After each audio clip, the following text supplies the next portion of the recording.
Assalomu alaykum hurmatli talabalar. Bugun sizlar bilan birgalikda sirtni proyeksiyalovchi tekislik mavzusiga oid yana bir chizmani chizilish jarayonini o'rganamiz. Kesilish yuzasini hosil qilamiz va kesilish yuzasini tasavvur qilamiz. Bizga berilgan bugun 11-variantimiz va 6 qirrali 6 yo'lli piramidamiz. Birinchi bizni piramidamizni qirralarini hosil qilish uchun, uzunligini hosil qilish uchun avvalambor gorizontal tekislikda uni qirrasini hosil qilishimiz kerak bo'ladi va hosil qilingan qirra orqali biz uzunligini frontal tekislikka olib chiqamiz. Bizga berilgan 60 diametrli aylana gorizontal tekislikka chizib oldim. Endi aylanani teng 6 bo'lakka bo'lib olaman va hosil qilgan 6 bo'lagini birlashtirib piramidani asosini hosil qilib olaman va asos burchaklarni frontal tekislikka olib chiqamiz. Sirkulimizni aylanani pastki qismiga qo'yamiz va markazgacha bo'lgan masofani ochamiz va ikki tomonni belgilaymiz. Xuddi shu ishni yuqorida ham takrorlaymiz. Aylanani yuqori qismiga qo'ydim, markazgacha masofa belgiladim va aylanani yon tomonini belgilab nuqtalar hosil qildim.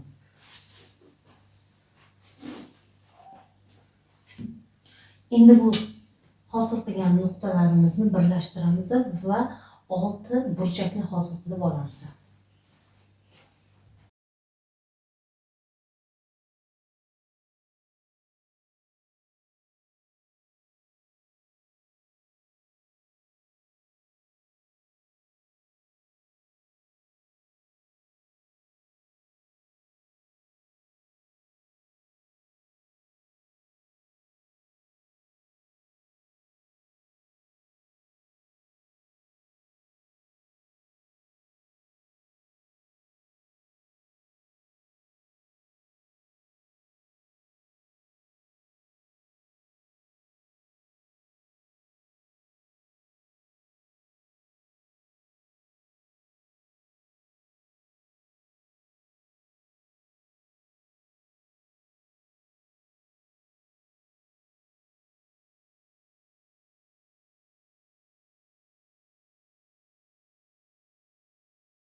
Va har bir burchagimizni markaz bilan birlashtirib chiqamiz.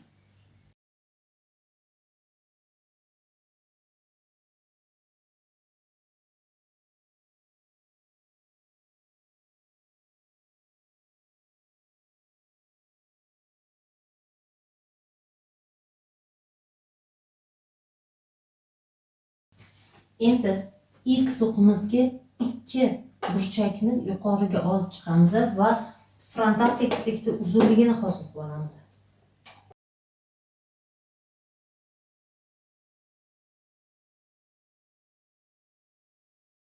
Piramidamiz balandligi 60, uni belgilab oldim avvaldan va 2 nuqta bilan birlashtirib piramidamizni yon qirralarini hosil qilamiz. S2, S1.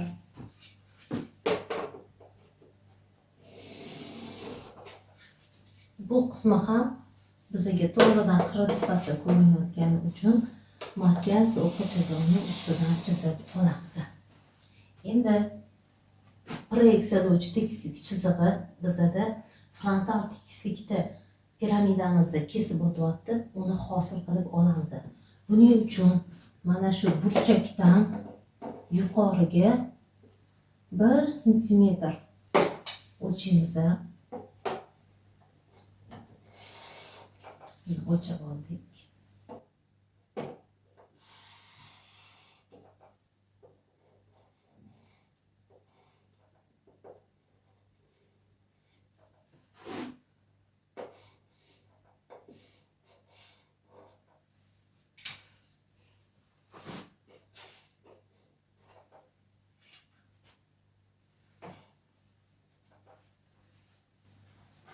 Piramidamizni uzunligini ham keltirib o'tamiz.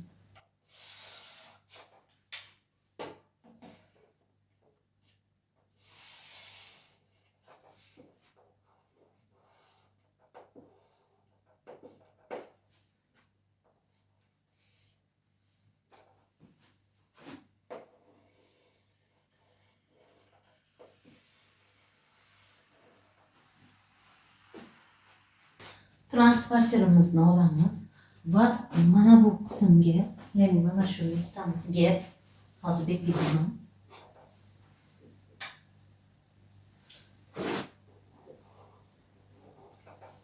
Shu nuqtamizga transporterimizni qo'yamiz. Markaz qismini, mana markaz qismini joylashtirdik va bu qismdan biza 30 gradus belgilashimiz kerak. 1, 2 va mana shu qismda 30 gradus belgiladim. Endi shuni bu nuqta bilan birlashtirib olaman.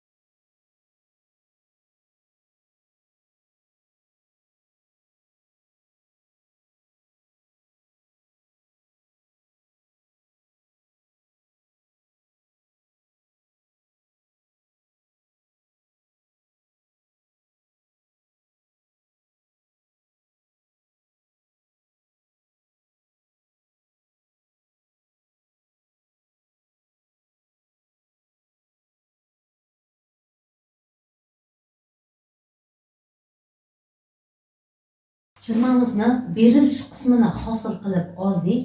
Endi frontal tekislikda sirt bilan kesishuv chizig'ini hosil qilgan nuqtalarni aniqlaymiz. Bu qismda mana belgilab qo'ydim. 1-2 nuqta hosil bo'ldi. Bu qismda qirrani kesib o'tdi va 2 nuqtamiz hosil bo'ldi. Mana bu qismda ham qirrani kesib o'tdi. 2 nuqtamiz hosil bo'ldi. Endi bu hosil qilgan nuqtalarimizni gorizontal tekislikka olib tushamiz.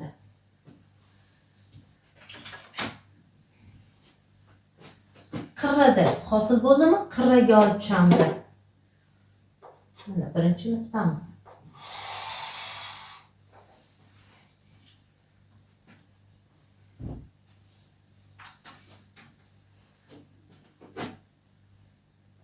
Shu qismda kesishdi.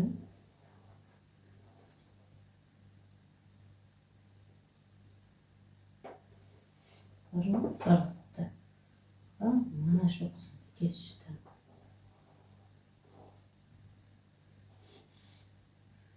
Bir nuqtamiz. Endi ikkinchi nuqtamizni bu qismda hozir hosil qilib topa olamiz. Nimaga kelib to'g'ri joylashib, agar qiyalikda joylashganda topib olishimiz mumkin bo'ladi. Biza qachonki bu qismda profilda topganimizdan so'ng uni orqaga gorizontalga qaytarib ikkinchi nuqtani hosil qilishimiz mumkin. Endi uchinchi nuqtani topib olamiz. Uchinchi nuqtadan ham gorizontal tekisligimizga to'g'ri chiziq olib tushamiz.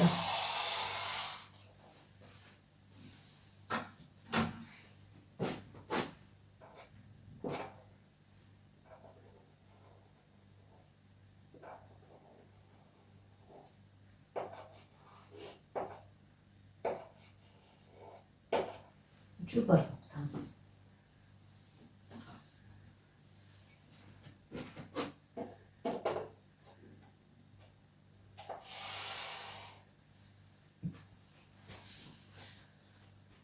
Profil tekislikda ikkinchi nuqtani topib olishimiz kerak bo'ladi. Endi profil tekislikda piramidamizni hosil qilib olishimiz kerak. Buning uchun mana bu chiziqqa geometrik shaklimizni uzunligini olib o'tamiz. Va endi bizga sirkul kerak bo'ladi. Piramidamiz mana shu uch qismini, asos qismini markaz sifatida foydalanamiz va aylanamizni piramidamizni pastki burchagidan profil tekis tomoniga qarab chiziq chizamiz.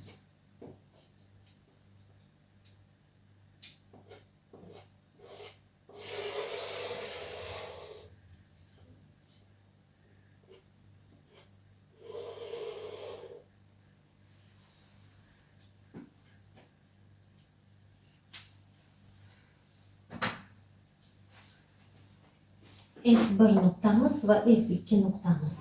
S2 nuqtamizdan profil tekislik tomoniga to'g'ri chiziq chizamiz.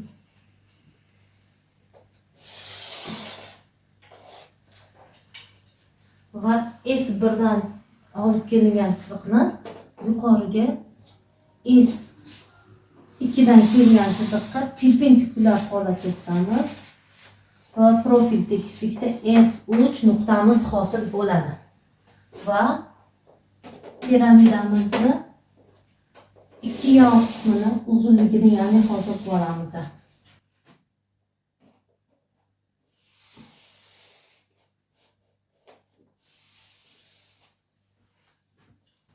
Hosil qilib oldik.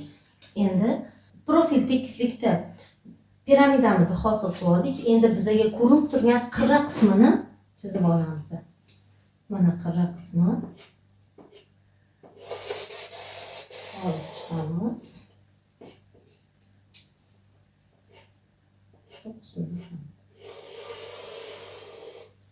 Birlashtiramiz.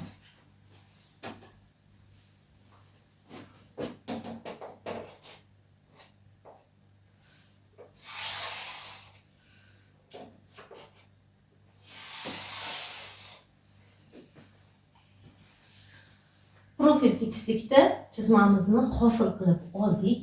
Endi nuqtalarimizni ko'chirib o'tamiz. Mana shu chizig'imizga biz hozir birinchi nuqtamiz, ikkita birinchi nuqtamizni olib kelamiz.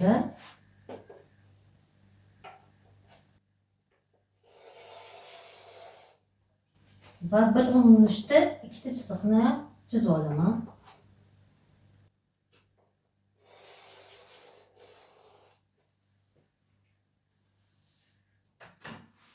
Sirpinimiz kerak bo'ladi bizga.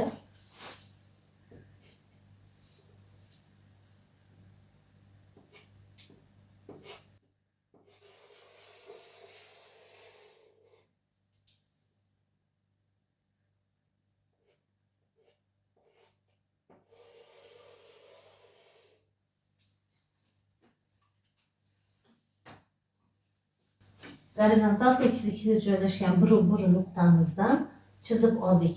To'rdan bir aylana. Endi frontal tekislikda joylashgan 1-2 shtrix nuqtamizni profil tekisligimizga davom etamiz.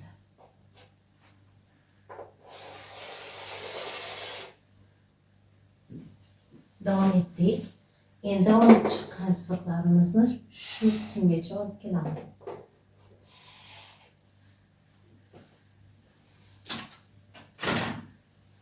Chiziqlarimiz kesishib, profil tekislikda 1-3 nuqtani hosil qilib berdi.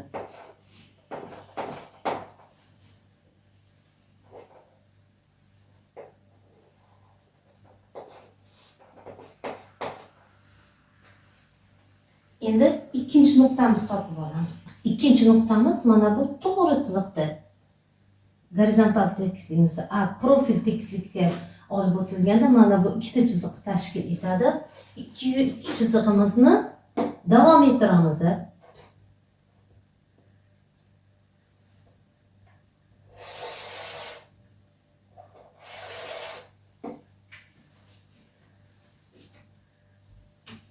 Chiziqlar kesishdi.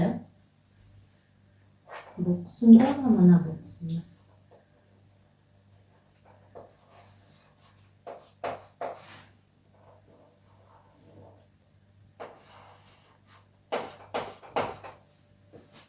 Endi 3-chi nuqtamizni ham topib olamiz. 3-chi nuqtamizni ham xuddi birinchi nuqtamizni qanday holatda profilga olib chiqqan bo'lsak, 3ni ham xuddi shu holatda olib chiqamiz. 3-chi nuqtamizdan mana shu chizig'imizga chizib oldik.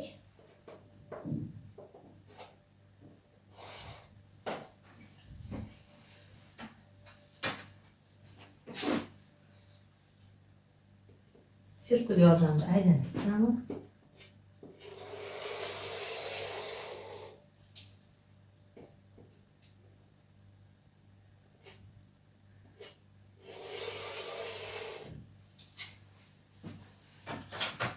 Endi frontal tekislikda joylashgan 3 nuqtamizni profil tekisligiga yo'naltiramiz. Va uchu bir nuqtadan kelgan aylanalarimizni ham olib chiqamiz.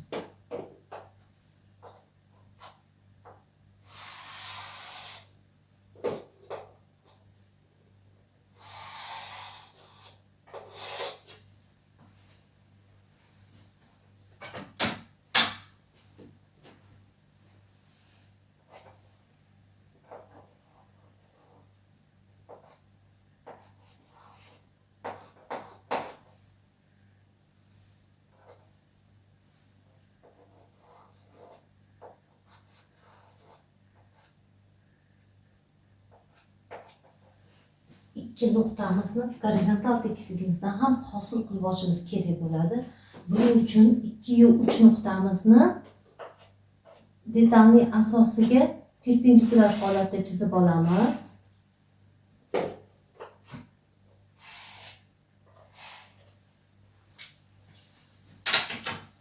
Va sirkul yordamida aylantirib gorizontal tekislikka olib tushib olamiz.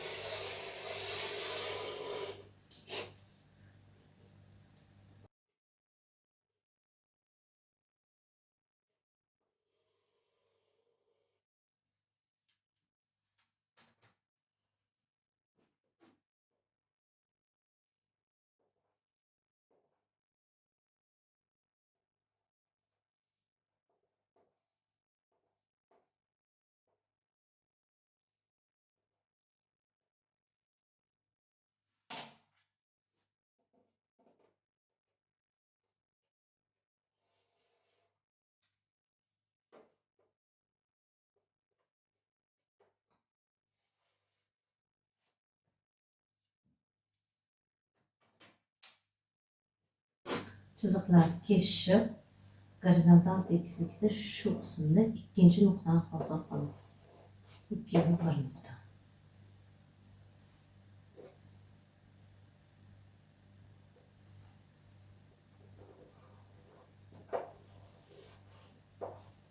Hosil qilgan nuqtalarimizni birlashtirib olamiz va kesilgan yuzani aniqlaymiz.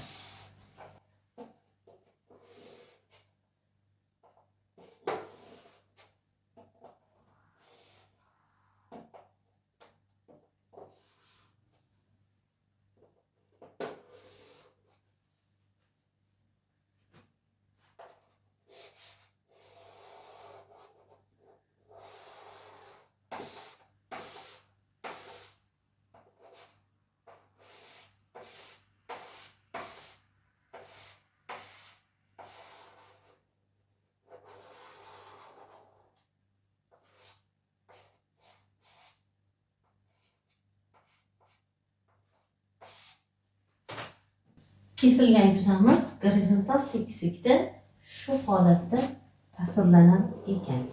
Endi profil tekislikda ham hosil qilgan nuqtalarimizni birlashtirib kesilgan yuzani aniqlab olamiz.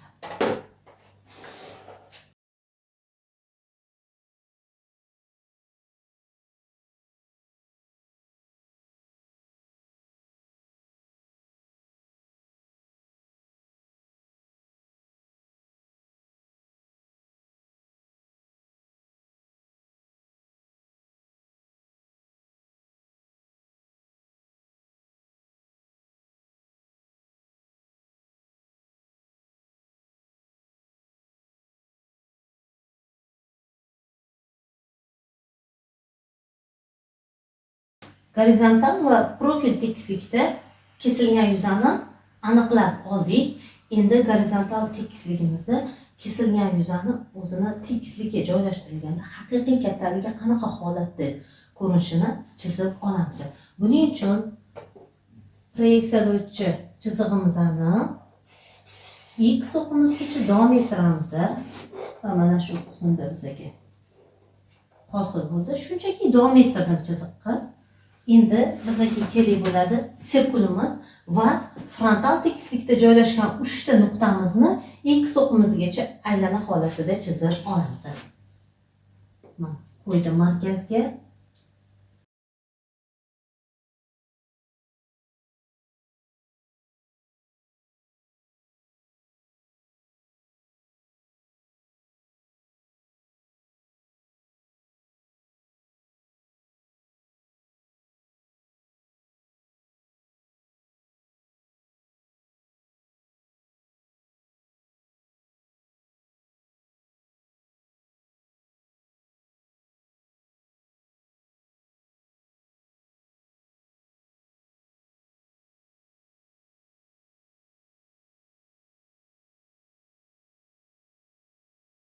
Hosil qilingan aylanmalardan gorizontal tekislikka ikki so'qiga nisbatan perpendikulyar holatda chiziqlar chizaman.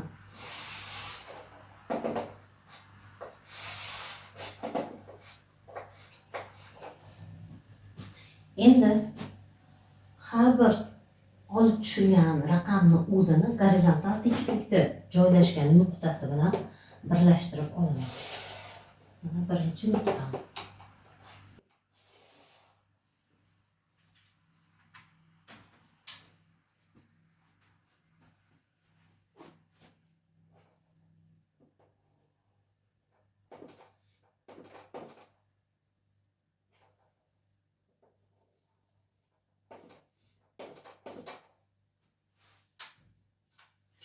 İkki nuqtamiz.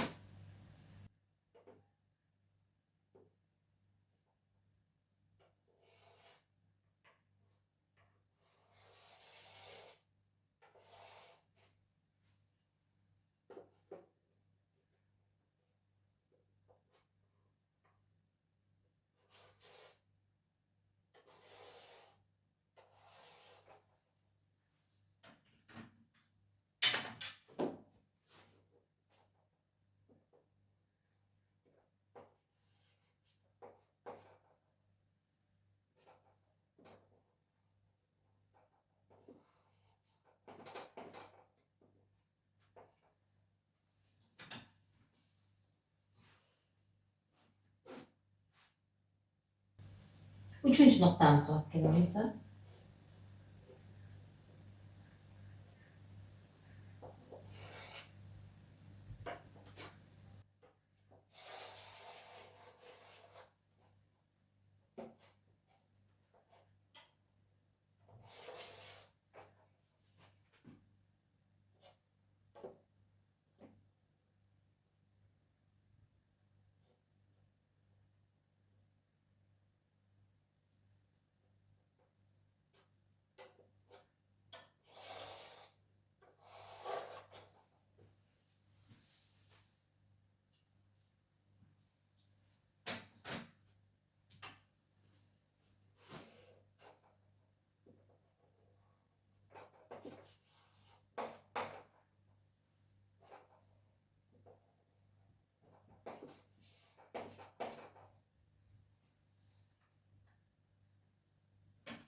Hosil bo'lgan nuqtalarimizni birlashtiramiz va kesilgan yuzdan haqiqiy kattaligini aniqlaymiz.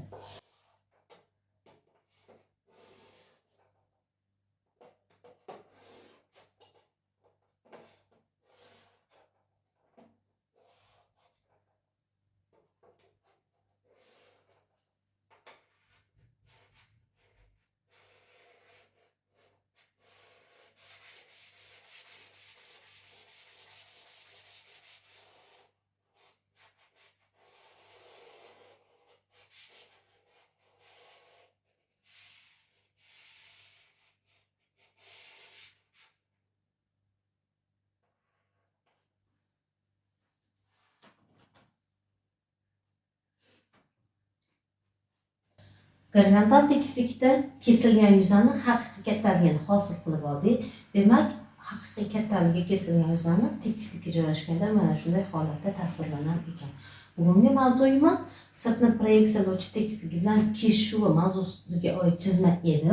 Bu chizma 11-variantga tegishli. Bizga berilgan edi prizma shaklimiz, 6 qirrali prizma shaklimiz va biz birinchi ishimizni aylanani teng 6 bo'lakka bo'lib olishdan boshladik. Aylanamizni diametri 60, radiusi 30. Birinchi aylanamizni 6 bo'lakka bo'lib oldik va hosil qilgan burchaklaridan yuqoriga yo'naltirib, frontal tekislikka yo'naltirdik. X o'qigacha olib chiqib, balandligi 60 ni belgilab, ikki yonni birlashtirib, to'g'ridan piramidani hosil qilib oldik. Piramidamiz bilan proyeksiyalovchi tekislik chizig'imizni frontal tekislikda kesishgan va mana shu holatda 1 cm belgilandi va mana shu qismni o'ziga qo'yib 30 gradus belgilandi va ular birlashtirilib kesilgan kesilgan chiziq yuzasi aniqlandi va shu aniqlangan nuqtalar orqali gorizontal tekislikka olib tushdik va gorizontal tekislikda ham qirralarni belgilab yuqoridan kesilgan yuza qanday holatda bo'lishini tasvirlab chiqdik. Profil tekisligimizda gorizontal va frontal tekislikdan hosil qilgan nuqtalarimizni birgalikda uyg'unlashtirdik va profil tekislikda ham kesilgan yuzani hosil qilib oldik. Bu qismda gorizontal tekisligimizda kesilgan yuzani haqiqiy kattaligini tekislikka joylashtirganda mana shu holatda bo'lishini chizib oldik. Bugungi mavzuyimiz shulardan iborat edi. Mavzu tushunarli bo'lgan bo'lsa xursandman. Barchangizga rahmat. Xayr salomat bo'ling.